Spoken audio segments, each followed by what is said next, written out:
సర్పంచ్ మాజీ ఉప సర్పంచ్ కనెక్ట్ ఆయనకు ఫోన్ చేసి ఆయన వేరే ఆయనకి ఇన్ఫార్మ్ చేసి ఇక్కడ ఉండి చేయలేదు మరి అది ఊళ్ళో పోయి చేసిండ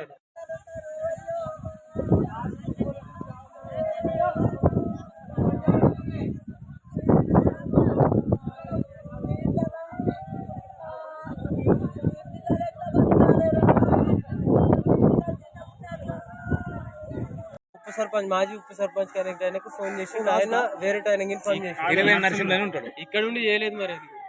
ఊళ్ళో పోయి చేసిండ ఇప్పుడు ఎవరికి నువ్వేనా? నేనే